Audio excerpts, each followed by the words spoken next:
Morning,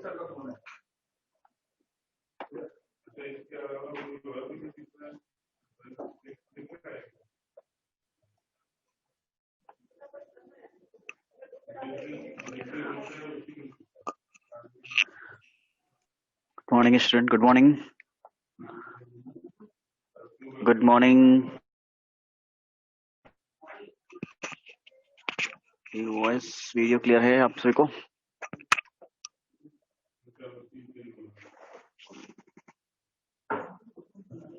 good morning sir. Good morning, good morning. Okay, देखिए last 2 week में आपका surprise नहीं हो पाया, इधर आपके सरप्राइज टेस्ट होंगे जो रिमेनिंग बचे हुए आज है, और वेडनेसडे को भी, और 4 तारीख को ये 3 बचे हुए। तो 2020 पे आपका ये गूगल क्लास में शो होगा। ये होना थर्सडे को ही था, लेकिन उस दिन क्लास ही नहीं हो पाई। ओके, तो आज हम लोग सिंपल अब तक जो कंट्रोल स्टेटमेंट किए थे उनको देखेंगे कैसे करते हैं। मेनली कंट्रोल स्टेटमेंट जब शेल स्क्रिप्ट में लगाते हैं तो उसमें आपका व्हाइल, फॉर और उसको यूज़ करते हैं, और इसके अलावा एक कैसे यूज़र से वैल्यू रीड की जाती है वो आज देखेंगे, और किस तरह से हम लोग फंक्शन बनाते हैं, how we to create function for returning any value और एनी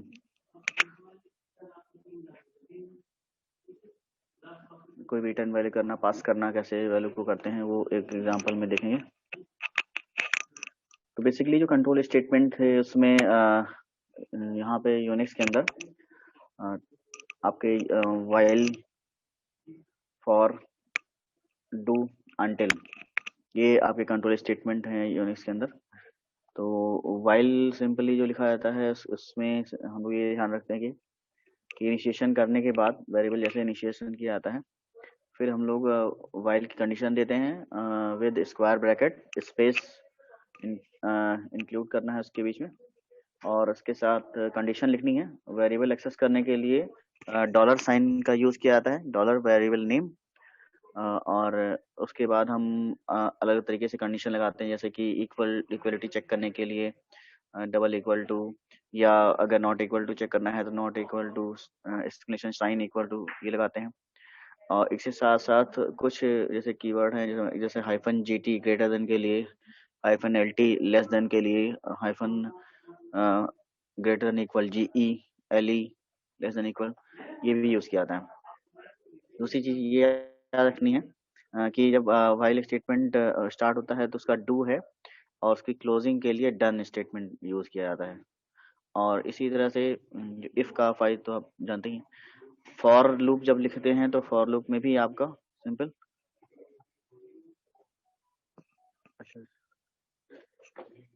इसमें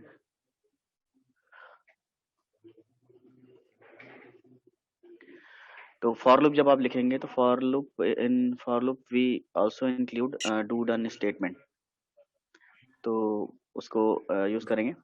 अब मैं आज आपको फंक्शन बता देता हूँ, फंक्शन कैसे यूज़ किया जाता है। तो बेसिकली जो फंक्शन हम लोग फंक्शन यूज़ करेंगे इसमें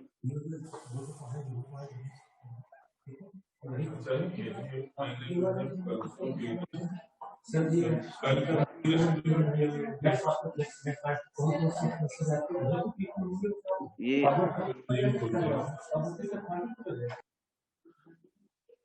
ओके, तो इसमें फंक्शंस का यूज़ होगा। फंक्शन कैसे लिखा जाता है वो सिंपल फंक्शन नेम, और उसके बाद जनरली इसमें कैसे, पहले तो कंट्रोल स्टेटमेंट आपको क्लियर होना चाहिए फंक्शन लिखते समय, क्योंकि कोई भी फंक्शन आप यूज़ करेंगे तो फंक्शन के अंदर सारे कंट्रोल स्टेटमेंट यूज़ होते हैं जो भी आप यूज़ करना चाहिए, जैसे इफ़ है, फॉर है, डू है, वाइल है, फॉर है, तो सभी का जो एंड स्टेटमेंट पता हो, और कैसे उसको हम लोग टर्मिनेट करेंगे, कैसे इंक्रीमेंट करेंगे, ये सारी चीज़ें हैं। तो इसको देखेंगे। तो मुझे लगता है कंट्रोल स्टेटमेंट का आप लोग को सभी को क्लियर हो चुका होगा। अब हम लोग आज फंक्शन का देखते हैं, तो मैं आपको एक एग्जांपल के थ्रू शो कर देता हूँ। एक छोटा सा एग्जांपल हम लोग समझने के लिए हमने बनाया हुआ है। कि सिंपल यहाँ पे देखिए आप एग्जांपल में कि हमने एक वी आई एडिटर की फाइल ओपन की है और वी आई एडिटर की फाइल में सिंपल वही V I and then file name, और फाइल नेम लिखने के बाद जो भी है फाइल ओपन होगी। फिर हम लोग सी बैंक लगाते हैं, shebang include in the first line of file, this one is shebang hash exclamation sign bin S H. Okay, इसके बाद ये यहाँ पे देखिए फंक्शन बनाया गया है। ये फंक्शन कैसे क्रिएट हुआ है? फंक्शन का नाम कोई भी आप दे सकते हैं, valid function name. Function name में स्पेसेस अलाउ नहीं है, उसे आप पता ही है आपको कि अंडरस्कोर के साथ आप ज्वाइन कर सकते हैं फंक्शन नेम। इसके बाद स्पेस, देन ये फंक्शन का साइन है। फंक्शन की बॉडी स्टार्ट करते हैं, जो भी आपको फंक्शन में काम कराना हो, कैलकुलेशन कराना है, कंप्यूटेशन कराना है, डिस्प्ले प्रिंटिंग करानी है, जो भी काम आपको वर्क करना है सिंपल वो कर सकते हैं। और हम लोगों ने ये सब सीखा हुआ है कि कैसे आप फंक्शन में वेरिएबल प्रिंट करते हैं, वैल्यू प्रिंट करते हैं, मैसेज प्रिंट करते हैं, कंट्रोल स्टेटमेंट जो पिछले लेक्चर्स में देखा था, इफ और डू अनटिल, उसको भी यूज़ कर सकते हैं। तो फंक्शन में अगर हमें किसी भी वेरिएबल की वैल्यू को प्रिंट करना है तो हम लोग इको स्टेटमेंट के साथ डबल कोट्स में और variable name with dollar sign लिखा जाता है। इसके बाद रिटर्न, ये रिटर्न क्या हो रहा है? रिटर्न 10 का मीनिंग है कि यहाँ पे ये दिखाया। अब यहाँ पे क्या होगा कि $1 $2 क्या है कि जो पासिंग वैल्यू है, जो जो वैल्यू आप पास कर रहे हैं वो यहाँ पे आ जाएंगे, आर्ग्यूमेंट जो पास होंगे file name with the argument. तो हम लोग को ये पता है कि जो $0 है, $0 is specified for file name, reserve for file name. जो आपके जो नंबर पोजिशनिंग होती है आर्ग्यूमेंट की, वो $0 फाइल नेम को रिप्रेजेंट करता है, $1 फर्स्ट आर्ग्यूमेंट को, $2 सेकेंड आर्ग्यूमेंट को, and so on up to the 9 argument are supported in the this list. तो 0 से 9 नंबर तक पोजिशनिंग आर्गुमेंट्स होते हैं, तो जिसमें 0 रिजर्व है फाइल नेम के लिए। ये हमें याद रखना पड़ेगा। तो यहाँ पे आपका फर्स्ट वैल्यू आ रही और फर्स्ट आर्गुमेंट की वैल्यू, देन सेकंड आर्गुमेंट की वैल्यू प्रिंट हो जाएगी। थर्ड फोर्थ होता तो और इसके आगे लिख देते। इसके साथ साथ अब इसको देख लीजिए कैसे वैल्यू हम लोग इनपुट करेंगे।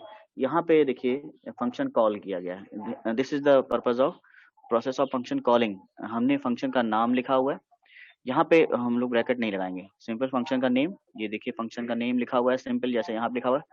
देन क्या लिखा, ये फाइल नेम हो गया, तो फंक्शन का नेम क्या हो गया, दिस इज द 0 आर्गुमेंट। अब ये फर्स्ट $1 की वैल्यू है, ये $2 की वैल्यू है, तो first argument then second argument. तो हमने क्या किया कि ये फंक्शन में पास किए हैं first argument then second argument, तो $1 की वैल्यू ये हो जाएगी, $2 की वैल्यू ये हो जाएगी। ये यहाँ पे जाने के बाद hello $1 this one print and $2 next.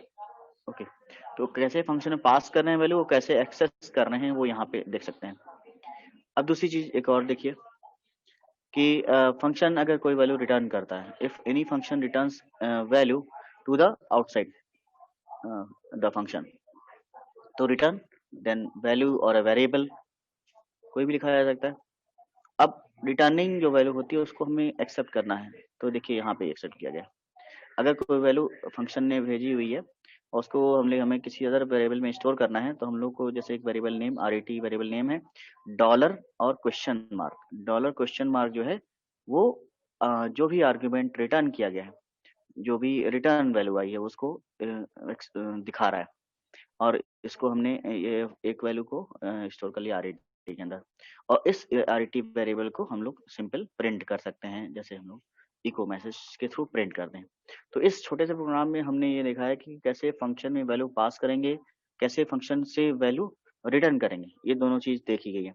तो अगर इस प्रोग्राम का आउटपुट जाने हम लोग, तो जब हम लोग इस वाले इको का आउटपुट, क्योंकि जनरली इको स्टेटमेंट ही प्रिंटिंग स्टेटमेंट वही शो होता है, तो हेलो $1 की वैल्यू $2 की वैल्यू दिखाएगा, तो hello this one my name.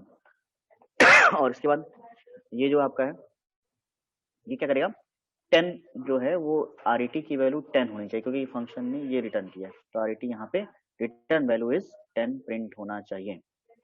तो इस तरह से हमारा फंक्शन कैसे वैल्यू आर्गुमेंट लेता है, कैसे रिटर्न करता है, कैसे उसको एक्सेस करते हैं, इस छोटे से एग्जांपल में हम लोगों ने ये देखा हुआ है। अब इसको रन करके देखते हैं क्या हमारा यही आउटपुट आ रहा है। एस्केप दबाएंगे, कमांड मोड पे आने पे शिफ्ट जेड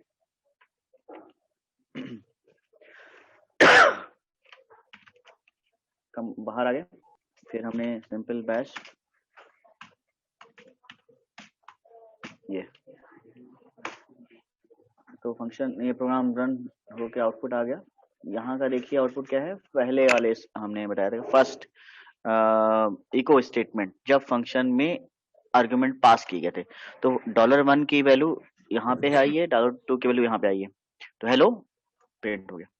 ये वाला क्या था कि जब फंक्शन से कोई वैल्यू बाहर रिटर्न की गई है तो वहां पे आपने एक आरईटी बनाया था, उसको $? से एक्सेस किया और उसको स्टोर करके प्रिंट कर दिया। तो हमने इस एग्जांपल में केवल फंक्शन बनाना, फंक्शन में वैल्यू पास करना, फंक्शन में रिटर्न करना, कैसे रिटर्निंग वैल्यू को प्रिंट करते हैं वो देखा है।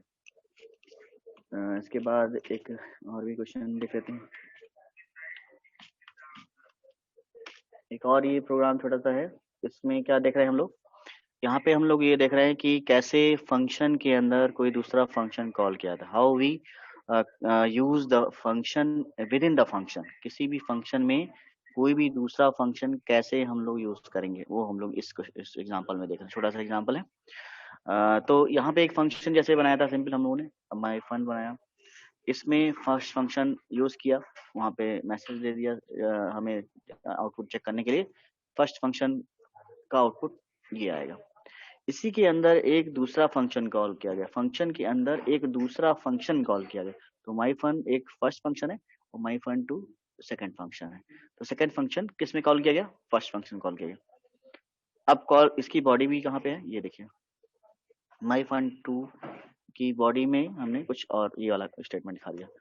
तो जब आप ये एग्जीक्यूट करेंगे तो ये इको प्रिंट होगा, देन ये कॉल किया जाएगा माई फन टू कॉल किया जाएगा, तो हमारा स्टेटमेंट ये प्रिंट होना चाहिए। तो ये बता रहा है कैसे हम एक फंक्शन के अंदर दूसरा फंक्शन कॉल कर सकते हैं, function within the function अगर यूज करेंगे तो कैसे यूज करेंगे वो यहाँ पे दिखाया गया। तो फंक्शन कॉल करने के लिए सिंपल फंक्शन का नेम, तो जो भी मेन फंक्शन है सिंपल फंक्शन है उसको माई फन लिखा। जब यहाँ पे रन, पहले यहाँ पे रन करेंगे तो ये इस पे जाएगा, फर्स्ट वाले पे जाएगा, फिर ये फंक्शन माई नेक्स्ट फंक्शन को कॉल करेगा और नेक्स्ट फंक्शन की बॉडी को प्रिंट करेगा। चेक करते हैं शिफ्ट,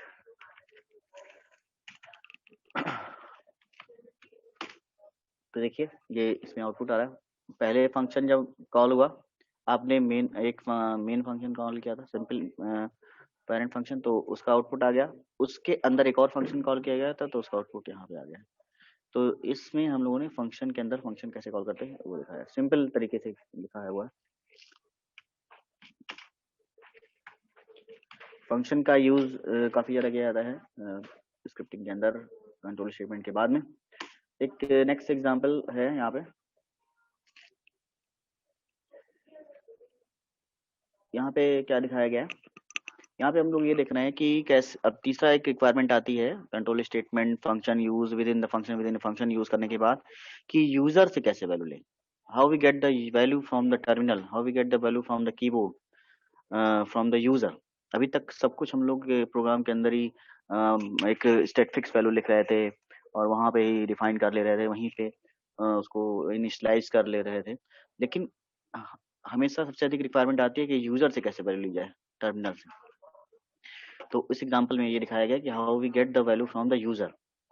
तो एक छोटे से एग्जांपल, जो इसका कॉन्सेप्ट हम लोग को सभी को पता है कि फैक्टोरियल लिखने का, फैक्टोरियल फाइंड कर रहे हैं।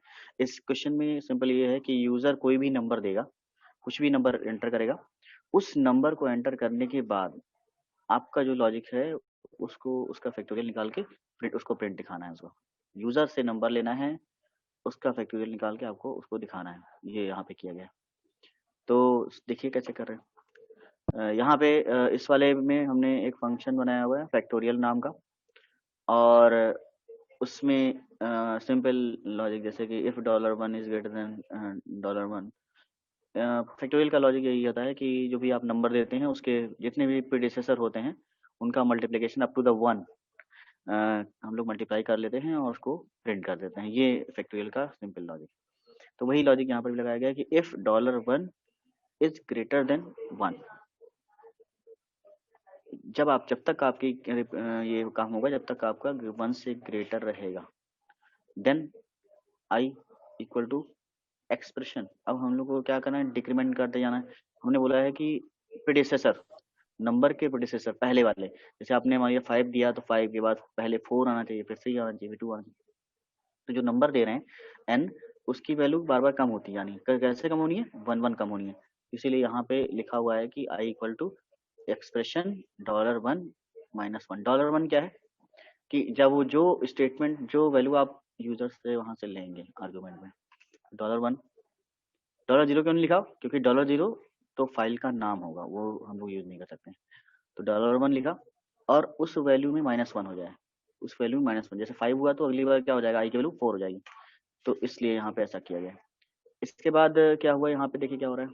यहाँ पे हम लोग क्या कर रहे हैं कि जे निकाल रहे हैं और जे में फैक्टोरियल को कॉल कर रहे हैं। फैक्टोरियल आई, जो आपने आई निकाला है उसी का फैक्टोरियल दोबारा से निकाला जाए, तो ये रिपीटेटिव टास्क है, इसी फैक्टोरियल को फिर से कर लेगा। के क्या है कि वो मल्टीप्लाई करके उसको यूज कर ले रहा है। तो हम लोगों ने मल्टीप्लिकेशन के पहले स्केप सीक्वेंस लगाया हुआ है, हम लोगों ने पढ़ा हुआ है कि क्योंकि सिंपल एस्ट्रिक साइन लगाएंगे तो वो तो उसका यूज हो जाएगा कि वो मेटा कैरेक्टर है, लेकिन जब हमने स्केप सीक्वेंस के साथ लिखा हुआ है तो वो एज ए मल्टीप्लिकेशन की तरह यूज होगा।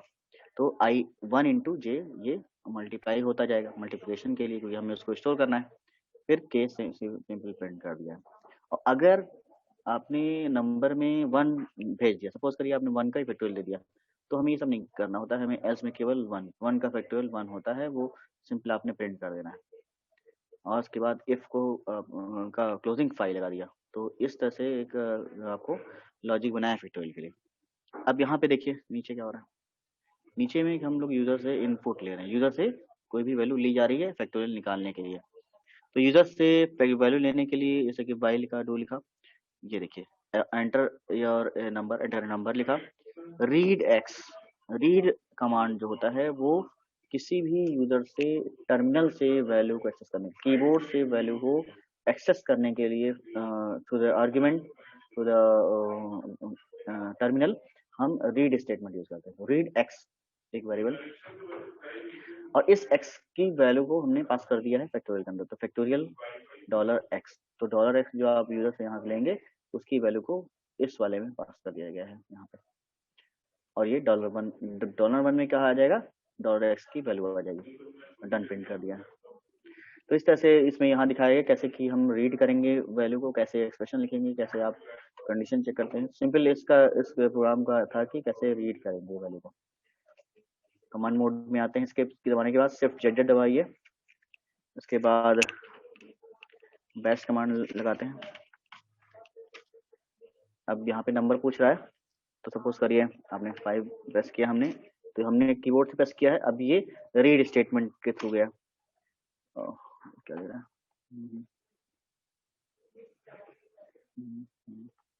एक मिनट।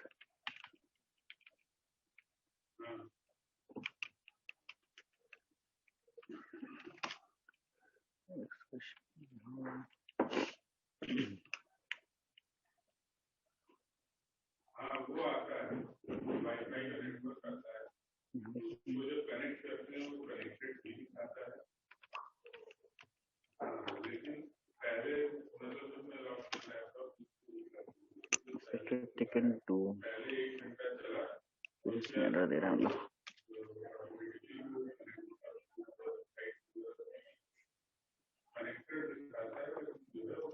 कोई सिंटैक्स एरर आ रही है क्या?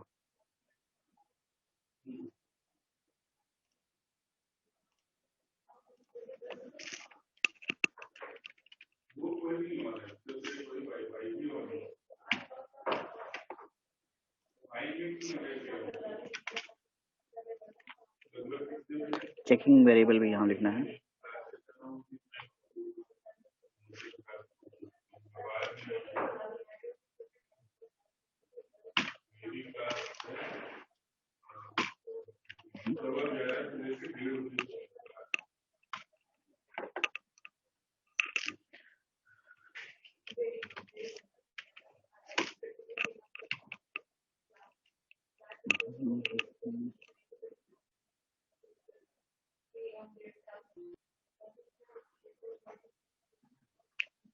बैश का मान तो ये नहीं दे रहा,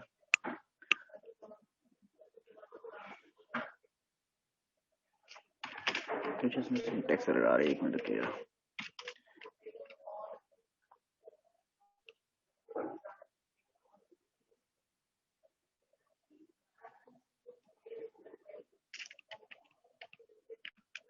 सिंपल रीड स्टेटमेंट तो वही करेंगे, इसमें मुझे लगता है कोई चीज छूट रही है, क्या दिक्कत दे रहा है। वाइल क्लोज है, इको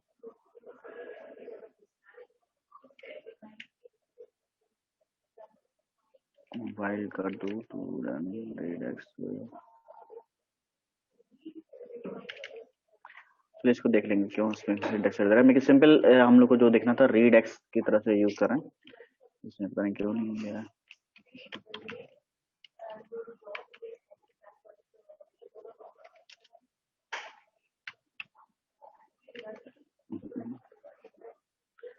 आर्ग्यूमेंट नहीं पास करने दे रहा है।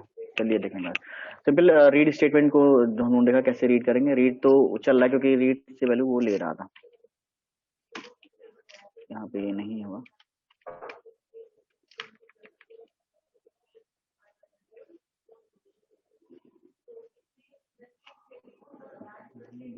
यहाँ पे एक बार और ट्राई करते हैं।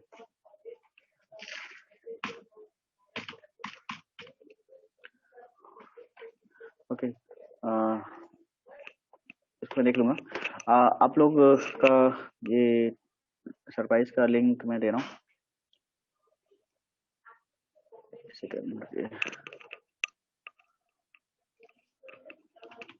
गूगल क्लास में भी देखिए आपको ये शो करेगा।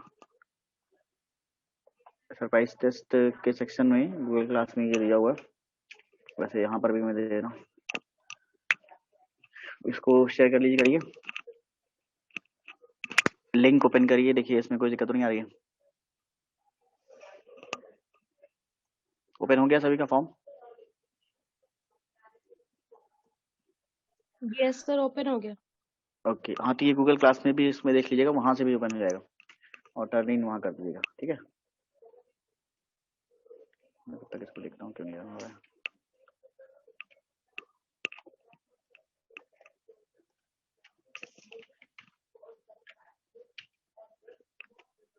बताइए इस बार का यूनिवर्सिटी पेपर कैसा होगा सर?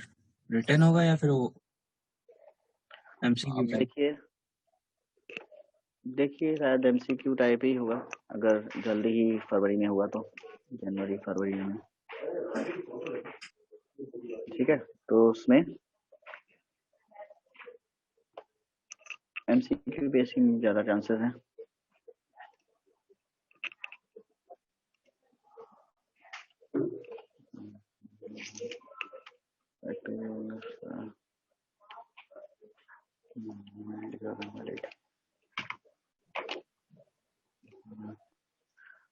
फॉर्म का लिंक सभी को ओपन हो गया, उसको करिए। सर एक बार और भेज दीजिए, सर लिंक एक बार अच्छा, और भेज दीजिए। रुकिए रुकिए रुकिए।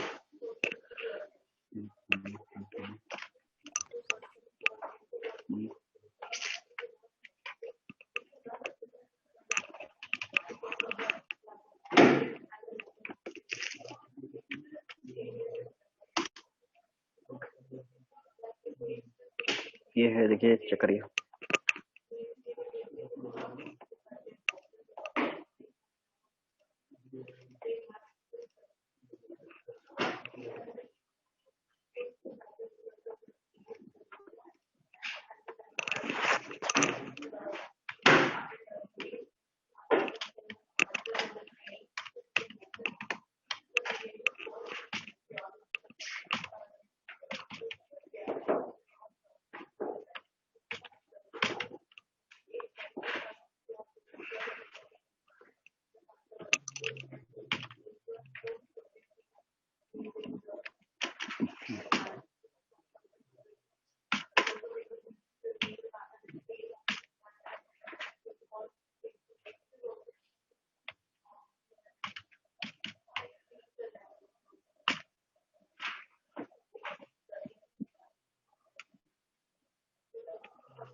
सर टर्न इन करना है ना? कर रही है।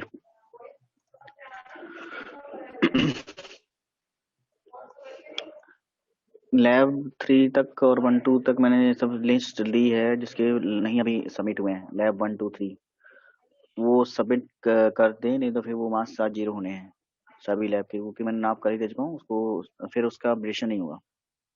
अपना देख लीजिए, चेक कर लीजिए गूगल क्लास में 1-2 ओल्ड क्लास के अंदर और 3 जो है नए वाले में, उसमें आपका मिसिंग में नाम ना हो, ठीक है। और बाकी लैब 1 से 3 तक का वाइवा कंप्लीट हो चुका है। हम लोग 4 लैब कर चुके हैं आज के लैब, मतलब इस वीक में 5th लैब करेंगे। नेक्स्ट वीक में आपका लैब का मिड सेम होगा, उसमें 20 क्वेश्चंस होंगे 20 मार्क्स के, हर लैब के 4 मार्क्स होंगे, 4 मार्क्स के हर लैब में, तो 4 5 जा 20 मार्क्स का आपका लैब मिड सेम होगा फर्स्ट। इसके बाद 6 लैब होने के बाद आपका वाइवा होगा 4 5 6 का, और उसके बाद फिर आपका 10th लैब के बाद एक और मिड सेम होगा, लैब मिड सेम, ठीक है। और 9th लैब के बाद एक और लास्ट वाइवा होगा। तो इस तरह से आपकी चीजें होंगी, और 10th का एक लास्ट में हो जाएगा। तो लैब एक्टिविटी में कम्प्लीटली 1 से 3 तक के सारी चीजें क्लियर हो गई हैं। जिसका नहीं सबमिट है तुरंत जल्दी से जल्दी सबमिट कर दे, नहीं तो मार्क्स 0 रिटर्न हो जाएंगे करके, फिर वो चेंज नहीं होंगे। आप अपने गूगल क्लास में जाके देखिए कहीं आपका मिसिंग तो नहीं आ रहा है। आप सोच रहे हो कि आपने सबमिट कर दिया है और मेरे मिसिंग का, तो मेरे में अगर मिसिंग आपके में आ रहा है तो मतलब कि वो रीसबमिट करना पड़ेगा। मैंने लिस्ट व्हाट्सएप पे भी दी हुई है सभी को सबमिट करने के लिए।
अटेंडेंस सभी लोग लगा दीजिए इसमें अपने चैट बॉक्स में।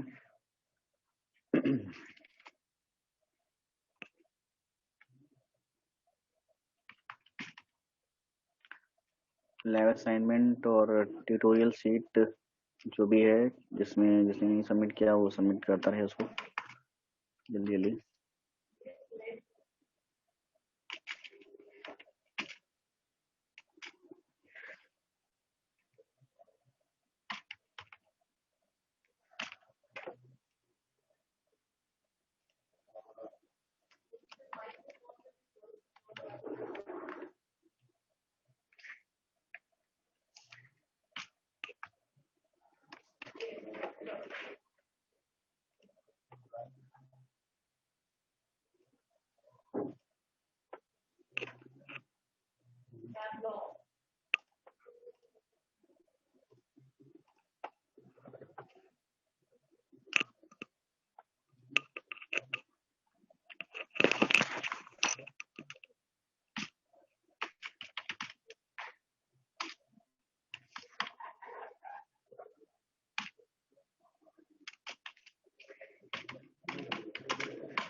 लिखने के बाद टर्निंग इसको कर दीजिएगा उसमें गूगल क्लास में जाके।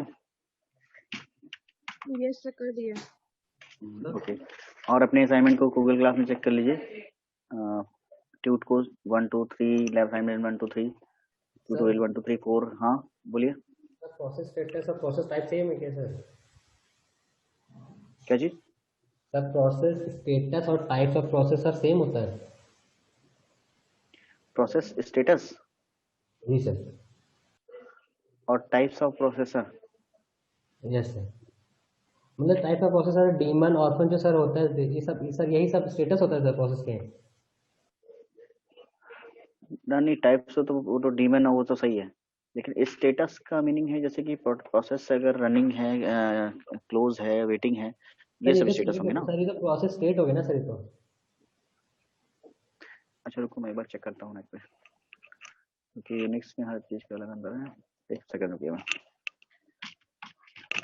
प्रोसेस स्टेटस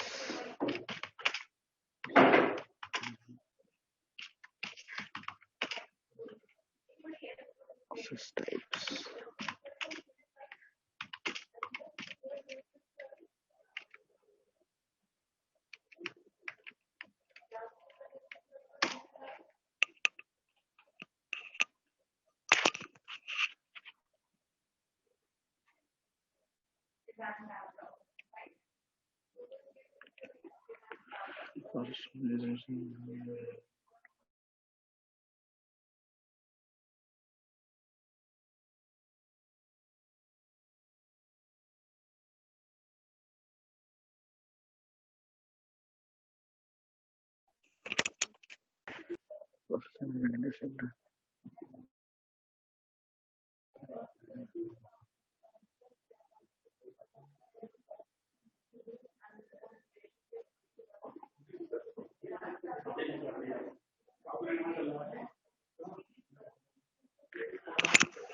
प्रोसेस स्टेटस का इसमें ये दिखा रहा है कि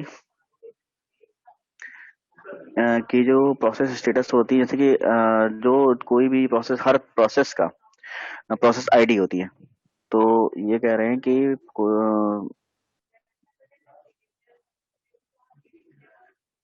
no two process with the same PID exist in the system.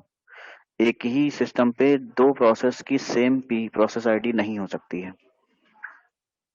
तो वो जैसे कि इन्होंने फॉरग्राउंड प्रोसेस और बैकग्राउंड प्रोसेस, ये सब चीजें जो होती हैं, और इससे आपका पता चलता है। और प्रोसेस आईडी डिफर होती है अलग अलग तरीके से। टर्मिनल टाइप स्टेटस को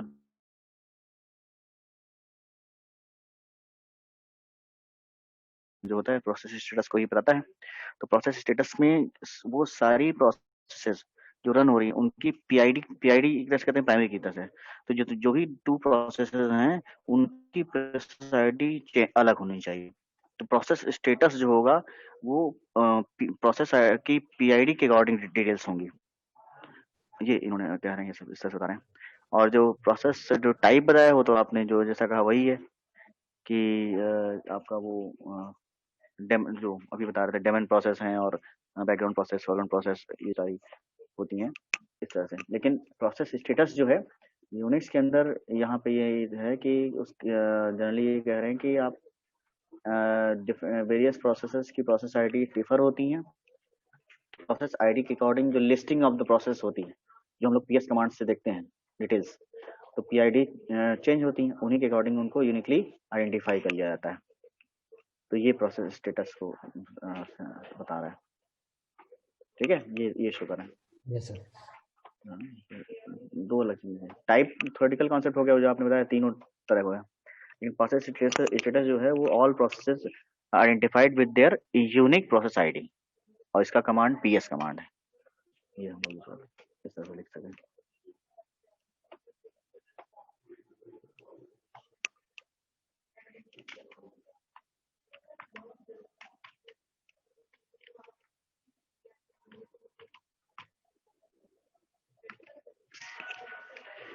जो भी कंट्रोल स्टेटमेंट फॉर हैं वो सब आप लोग करके एक बार जरूर देखिए, क्योंकि वो आपके क्वेश्चन स्क्रिप्टिंग आ सकती है लिखने के लिए। तो उसके लिए आपको वो चीज़ ध्यान रखनी चाहिए।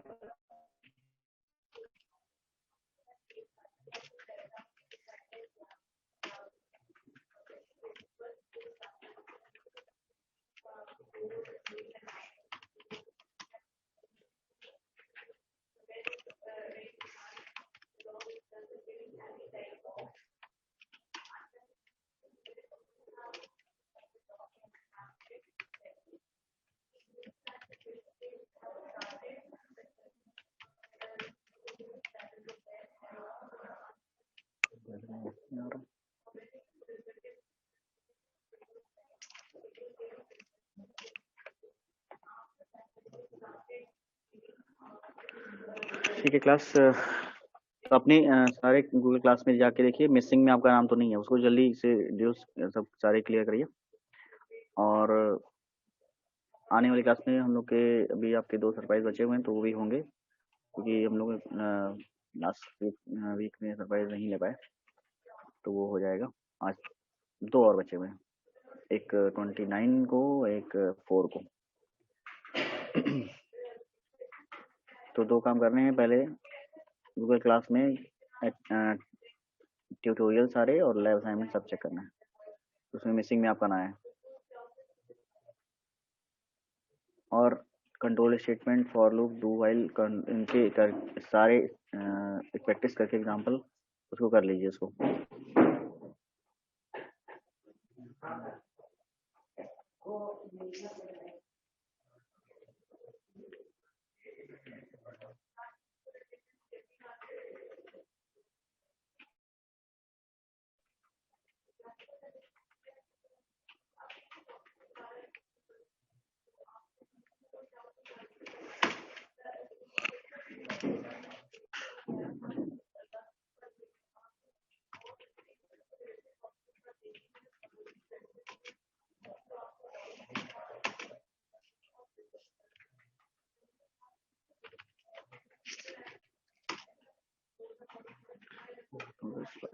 क्या मतलब?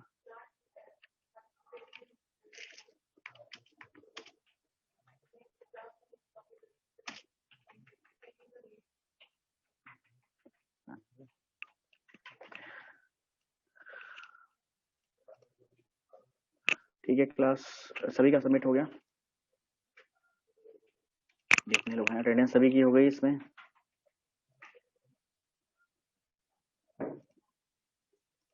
ओके,